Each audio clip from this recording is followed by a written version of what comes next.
My guest tonight has such an intriguing career. She was kind enough to come back to do another interview with me. Many of you know her from her role as Abby in the hit film The Wretched. She has a beautiful background in music, theater, and musical theater on Broadway. Please welcome back to the Eclectic Arts virtual studio, Miss Zarah Mahler. Zarah, Hi. hi, how are you doing today on this Sunday? Good. Good, calm, quiet Sunday. That sounds perfect to me. Like we were talking pre-show, I've kind of had this lazy Sunday feeling going on today, which I'm really embracing and just enjoying it because I've had so many days when it wasn't like that at all. So it's like, Yeah, it hey, sounds like you really have been on a marathon too. yeah, and it's we're almost to the finish line tomorrow, and then I'll probably just have everything decompress out of me for the next few Yeah. days or what have you. Especially since I will be turning half a century old on Tuesday. So Oh, happy birthday on Tuesday. oh, thank you. Yeah, it's that's what this whole tour has kind of been a weird, not weird, but a great personal journey for me because it was getting me closer to turning 50. So yeah, we finished tomorrow and then bang the very next day. There it is. Yeah, maybe it means something. Maybe it does. It very much could. So hey, we're going to talk about things that I didn't get a chance to bring up last Saturday. Some of it's going to be some repeat things for people Sure. that didn't get a chance to check things out or haven't looked at the first interview on YouTube, which is now up, by the way, for people that want to watch and rewatch it. Um, I was looking at an interview that you had done. I think it was probably like when your album came out, so maybe 4 years ago or so. And it was a very short interview. And you mentioned something about that in third grade. You had dressed up as Wednesday Addams like most of the Yeah. time, or maybe all of the time. Mm-hmm. And uh, what were you like in those early years, then, like your elementary school years? I mean, that sums it up, pretty much. But yeah, I don't nobody knows why in my family, but I just have always been sort of a little Wednesday Addams. I've just always been sort of into or I don't want to say into, connected with sort of darker things. And I just remember in 3rd grade when I was introduced to the character, she just kind of felt like my spirit animal. I just felt super like I could relate to her and I don't it's 3rd grade, it's like it feels like such a distant memory, but, I went through a phase where I dressed like Wednesday Addams every day. I think it was all of 3rd grade, if I'm not mistaken, and I had my mom braid my hair in pigtails, and I went to school in a black cloak the whole year, and so I had tons of friends, I'm sure you can imagine. I don't even remember I don't remember specifics other than that's just, like, what felt right to me, and that never really went away. I stopped with the pigtails and the cloak, but, yeah, it's just always kind of been, one of my shades, I guess. Okay. And yeah, and actually, you actually kind of touched on it a little bit. So going through elementary years into like your early teen years, were you picked on? Were you bullied because of being a little bit different, Yeah, or sure. I mean, it's so interesting because bullying then, my generation, it it was kind of like one of those things that you just, uh, dealt with as a child. When there was severe bullying, I think the most that happened was a teacher would come over and be like, "Don't bully, say you're sorry," and the bully would be like, "I'm sorry," and then it would continue.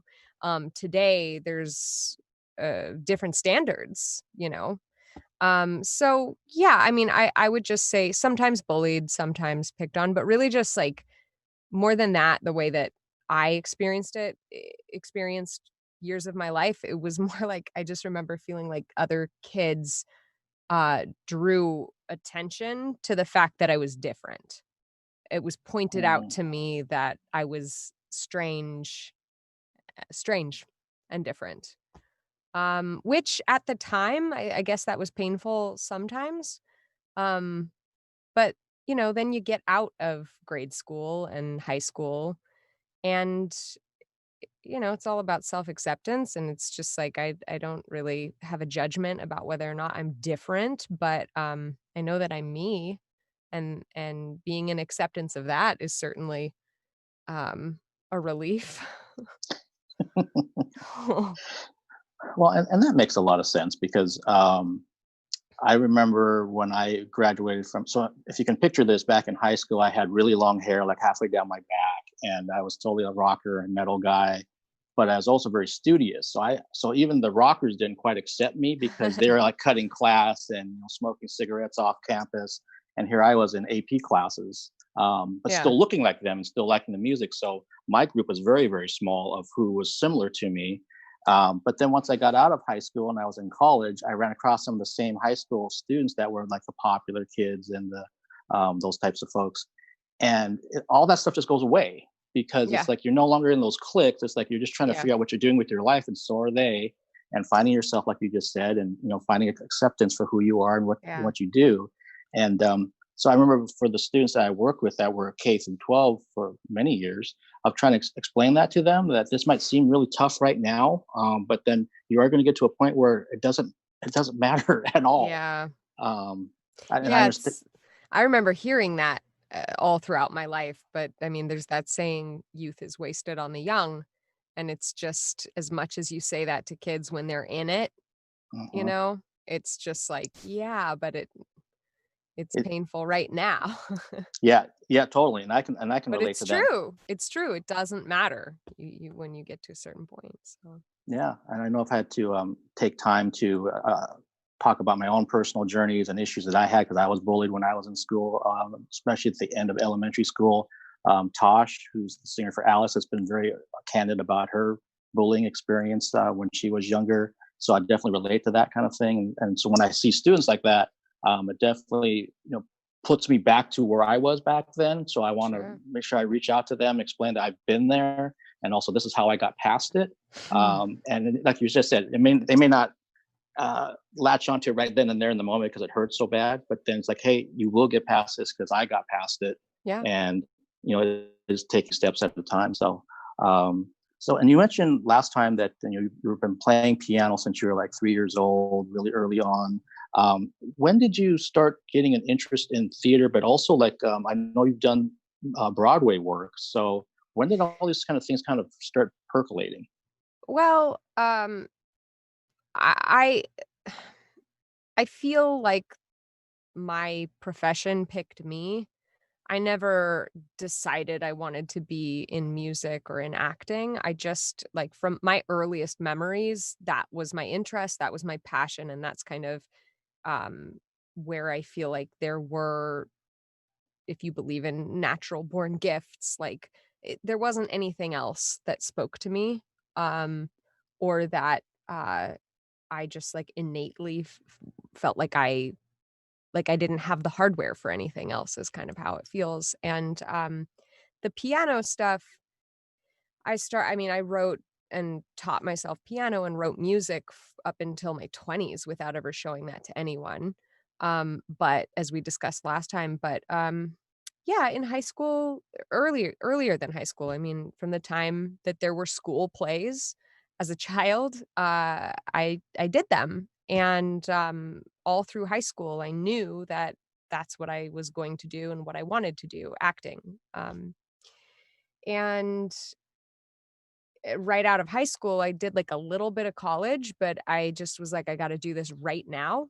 And that was my journey. So I just went right into the business and worked really, really hard and faced a lot of rejection, as every artist has to do. Doesn't matter how talented you are, it is a part of the gig, the lifelong gig of being an artist.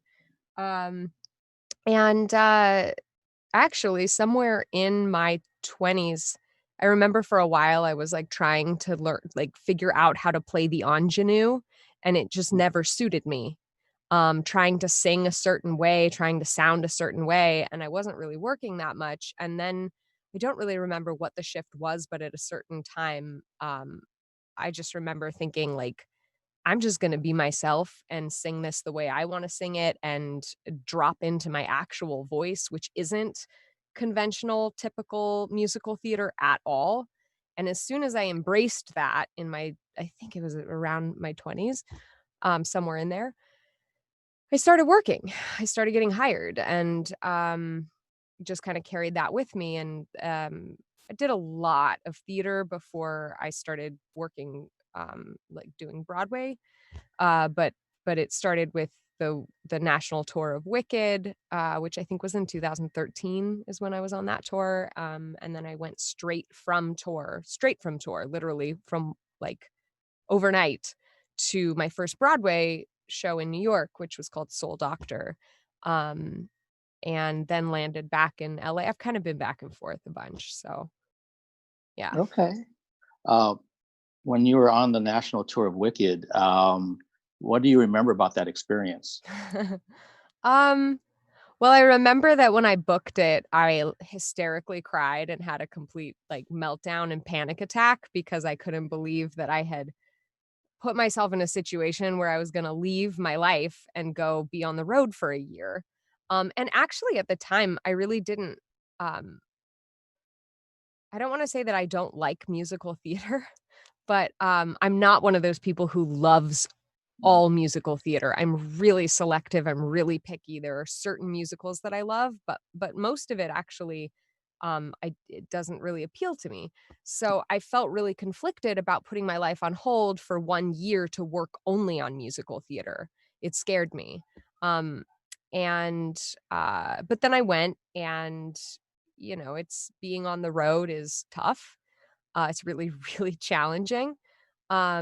But it was wonderful. It was one of the best experiences of my life, and in the hardest moments that I was on tour, I remember people saying, "You're gonna miss this," and I was like, "Absolutely not. I just wanna go home." And then after the fact, I miss it. I miss it to this day. Some of my closest friendships came out of that tour. Um, I played the largest audiences, some of the largest, venues I've ever played, and coincidentally, it's also where I started actually playing my original music. So it was a pivotal moment. It was huge. I'm so grateful for that experience. Okay, I was just thinking back that the tour of Wicked came through here last year, and I think it was actually, gosh, it may have been like only 2 days ago that I was there for opening night to review it, Nice. and that's kind of a weird coincidence when I think of it off the Yeah, top of my head. yeah. Um, and I've had Eva Tavares on, who had played Christine Daae in the touring version of Phantom of the Opera, Ah, and she had talked about that she was on that tour for 2 years, and like the first 8 months she could not get used to the road. yeah. The only thing that saved her was the cast. They were such a great cast, tight knit Mhm. family, but that whole moving around and being in a different living space, Yeah, and missing home and her friends and family and all that kind of thing, it took her a long time to get used to it. yeah. It's a lot. It is. Yeah. So, and then you mentioned from there, you like overnight went to Soul Doctor. And for those folks out there that aren't familiar with that, can you explain the premise behind Soul Doctor and your role in Yeah. it and everything? Yeah. Soul Doctor is it's kind of like the best way to describe it is it's a combination between the two musicals Fiddler on the Roof and Hair. It's about Shlomo Karlbach, which is an actual person. He's no longer alive, but sort of a very famous, well-known person in the Jewish community, and he was basically a rabbi who embraced rock and roll, and at the time and used that as, his voice and to spread his message to people, and at the time, that was very controversial. Um, yeah, I auditioned for it towards the end of my tour, and then I booked it, so basically, I didn't have, like, a cushion, I just had to go straight from tour to New York. I didn't even get to go home like, to LA or anything, I just had to, like, move my life. I was cast as his wife, Ruth, which happens to be the name of my late grandmother too, coincidentally. But my role was a follower who became his wife. Although over the course, when you do a new Broadway musical, it's usually by the time you open, it is an entirely different piece than when you start it. And so by the end of by our actual opening, through the course of previews, there were a lot of cuts and adjustments made. So I kind of actually my character morphed into just his follower and this girl that sort of loved him and pined after him. And but it was yeah, it was amazing to live in New York and to be working on Broadway. I mean, um, it's crazy thinking about it now. So yeah. And how long was the run for the show? I don't remember exactly. I feel like it was like between 6 and 8 months Okay. that we were up. Uh, but but don't quote me on that because I don't remember exactly. Okay. And since we're kind of talking about musical theater, let's start talking and segueing into just music, which is your music. Hmm. And we talked about it some last weekend. And I'd mentioned to you pre-show then and pre-show now that I wanted to spend some time living with your music because Hmm. it struck me as that type of music that you can't just listen to it once and then you kind of get it because it's nothing like that whatsoever. And you mentioned last time that it was very personal. It's something that you didn't put out to the world for a long period of time. Yeah. It takes you a long time to write songs because they are so personal. And when I listened to it, I must have listened to those tracks maybe a dozen times at least. Mm. And what I found is I was trying to put my finger on, so what is it about this music and kind of the feeling I'm getting from it? And I kind of figured it out. And I mean this in the most respectful way, that it felt like I was doing something wrong listening to your music. And it would be like if someone said, "Hey, Mark, here's my personal journal. Go ahead and read it." I'd be like, Yeah. "No, that's your journal. I don't want to be reading I that." But take that as a huge compliment. okay, good, because Yeah. that's how it's meant. Because it felt like it was so personal Yeah. that the fact that you put this out to the world for someone like myself to listen to over and over again, it was like, man, I mean, how do you get to that point of having something? For me, also being a musician, being so personal and getting it out there. And I know you mentioned you're working on the second album as well. Mm, That mm. are you must be taking like every well, I shouldn't say that. I'm thinking you're taking every moment to get it to the point of this is exactly how you want it out there before anyone listens to it. Yeah.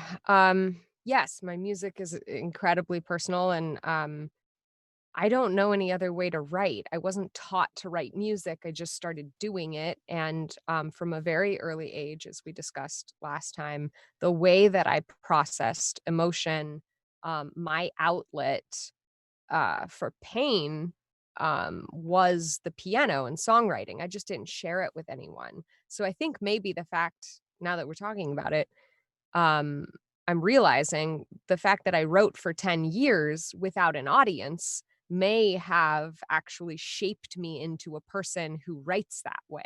So it was very uncomfortable when I got to the point where I was going to, yeah, it's almost voyeuristic, you know? It's like when I was about to release that, I feel so comfortable as an actress going to um, really deeply intense places. I feel like I can go anywhere because I'm still masked behind the character and someone else's words. And what I'm thinking and feeling can be incredibly specific to me, but nobody knows where I am specifically and how I get there. When it comes to my own work and my own words and my own stories and experiences from my life, it's there's no there's no mask, there's nothing on top, so it's just very exposing. Um, but you know, that to hear you say that makes me feel like I'm doing my job right. I heard somebody say once, music is one of two things. Um, it's not good or bad. It's either honest or it's not. And Mm. that really stuck with me. And as a musician, you know, that's really important to me. And it's part of why it takes so long too, because sometimes I find myself, as any artist does, the censor creeps in and I start to try and write something the way that I think I should or that's going to be pleasing. And I don't agree with that. So it's always about sort of, I'm also, I mean, I'm also just a terrible perfectionist, which is an awful thing. Like I also take a really long time because um I'm a victim of my own perfectionism. So it's not all like just, you know, I don't mean to sound like I'm an artist. Like it's also just I'm my own Mhm. worst enemy. And I take way longer than I should. even in the production, like every detail I really pay attention to. But at the same time, I look back at that album and I don't think it's perfect by any means, but I also don't regret any decisions that I made with it. So and my producer Leo Z really helped bring that to life and shape that with me, all of those songs that I wrote. I love what you mentioned just about whether music's honest or not instead of good or bad, because so many times people just look at it, is it good or bad, or they don't look at it the other way. And that's actually what you just said, something that's going to stick with me for ties this moment forward, actually. So thank you for that. Yeah, it's a good one. So how do you feel, we've got about 6 minutes, when you're taking those songs that you wrote that are incredibly personal to you, everything about them, and you mentioned kind of the perfectionist part of it as well. How was it when you first performed them live in front of an audience? Oh God. Scary.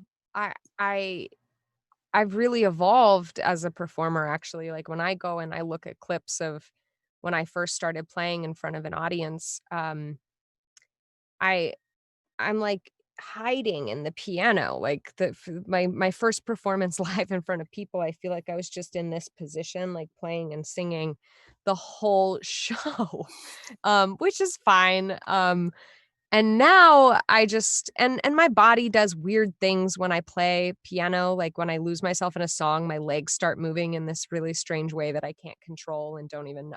It's like a possession. It always feels like a possession when I really um like allow that channel to open, which is the best feeling in the world as a musician. And it just sort of, it's like muscle memory, like my fingers just move and it's like something's coming through me is how it feels.